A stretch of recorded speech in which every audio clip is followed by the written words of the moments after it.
এই মুহূর্তে ঈদ যাত্রার আরো খবর জানবো সহকর্মী জিতু রায়ের কাছ থেকে। জিতু রায় জানাবেন মুন্সিগঞ্জ থেকে। মুন্সিগঞ্জের কি অবস্থা দেখতে পাচ্ছেন জিতু?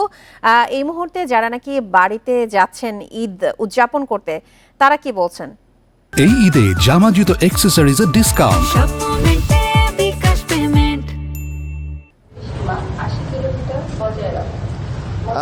এই মুহূর্তে আমি আছি পদ্মা সেতু মাওয়া প্রান্তে। ঘরমুখ মানুষের ভিড় সকাল থেকে বেড়েছে।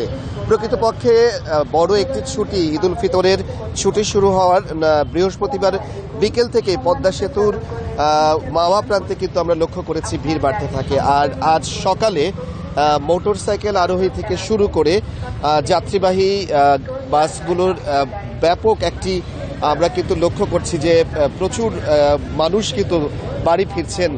আর সকালেই আমরা যেটি দেখেছি একেবারে ভোর থেকে সেহরির পরেই আমরা যাত্রীদের সঙ্গে কথা বলেছি, তারা বলেছে যে নির্বিঘ্নে, যেহেতু তারা রোজা রেখেছেন, তারা নির্বিঘ্নে যাতায়াতের জন্য রোদ ওঠার আগেই সকালে রওনা করেছেন। আর ভোর থেকে আমরা যেটি লক্ষ্য করেছি যে মোটর সাইকেল এর একটি কিন্তু বিশেষ প্রাধান্য আমরা লক্ষ্য করতে পেরেছি।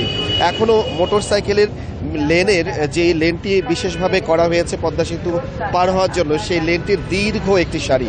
এর পাশাপাশি যাত্রীবাহী যেই বাসগুলো রয়েছে সেগুলোও কিন্তু রয়েছে। আমরা কথা বলেছিলাম যাত্রীদের সঙ্গে, ঢাকা থেকে বের হয়ে পদ্মা সেতু আসা পর্যন্ত তাদের কোনো ভোগান্তি হয়েছিল কিনা। তারা যেটি জানিয়েছে যে নির্বিঘ্নে তারা সকালে মাওয়া প্রান্ত পর্যন্ত পৌঁছাতে পেরেছে। যাত্রাপথে মধ্যপন্থী অবস্থায় কোথাও কোনো বিঘ্ন তাদেরকে পড়তে হয়নি।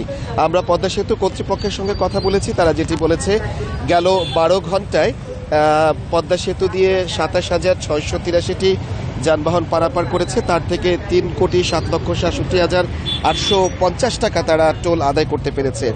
আর এই যে মাওয়া প্রান্ত, সেই মাওয়া প্রান্ততে এখন যে পরিস্থিতিটি আমরা লক্ষ্য করছি যে ঈদের ছুটি শুরু হওয়ার পরে আজকের এই শুক্রবার কিন্তু মানুষের যে ভিড়, সে ভিড়টি দিন যত যাবে বা সময় যত পেরোবে ততই কিন্তু আমরা লক্ষ্য করব যে এখানে মানুষের ভিড় বাড়তে পাচ্ছি। প্রচন্ড ভিড় রয়েছে পদ্মা সেতুর টোল প্লাজার সামনে। আপনি আমাদের সঙ্গেই থাকুন। এই মুহূর্তে আমরা যাচ্ছি চট্টগ্রামে, সেখান থেকে জানাবেন আমাদের সহকর্মী আহসান রিটন। রিটন, ঢাকা চট্টগ্রাম মহাসড়কের চিত্র আপনি কেমন দেখছেন? দেখুন, আমরা আসলে ঢাকা চট্টগ্রাম মহাসড়কের যে চিত্রটি দেখেছি সেটি হচ্ছে গতকালকেও আমরা দেখেছিলাম যে আসলে একেবারে শুনশান, অর্থাৎ গতানুগতিক যে গাড়ি সেগুলি চলে। আমরা আসলে আজকে তার চেয়ে ভিন্ন চিত্র দেখেছি, বেশ গাড়ির লম্বা সারি আছে। আমরা আছি চট্টগ্রামের রেল স্টেশনে। আমরা দেখছি আসলে মহাসড়ক থেকে রেল স্টেশনে মানুষের আসলে ভিড় বেশি।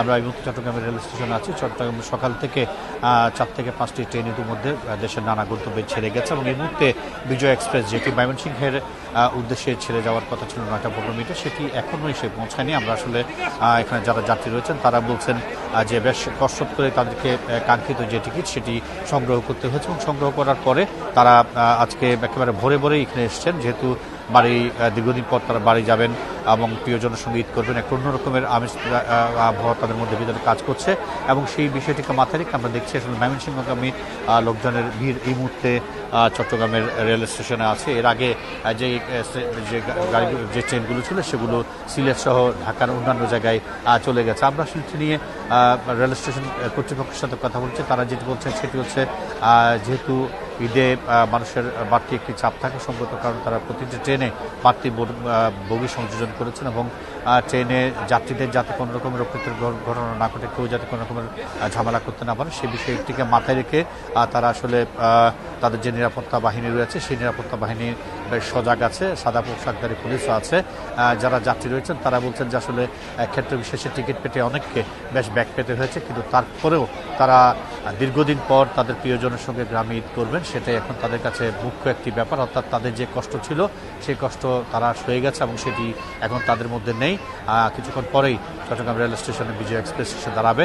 তারপর ময়মনসিংহগামী যে সমস্ত যাত্রী এখানে রয়েছেন তারা তাদের গন্তব্যে যাওয়ার জন্য ট্রেনে উঠবেন এবং তারপর নির্দিষ্ট একটি সময় তারা গন্তব্যে পৌঁছাবেন।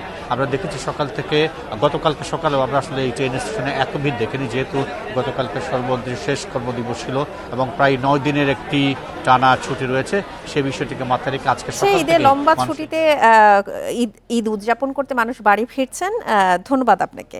চট্টগ্রাম থেকে ঈদ যাত্রার সবশেষ তথ্য নিয়ে জানাচ্ছিলেন আমাদের সহকর্মী আহসান রিটন।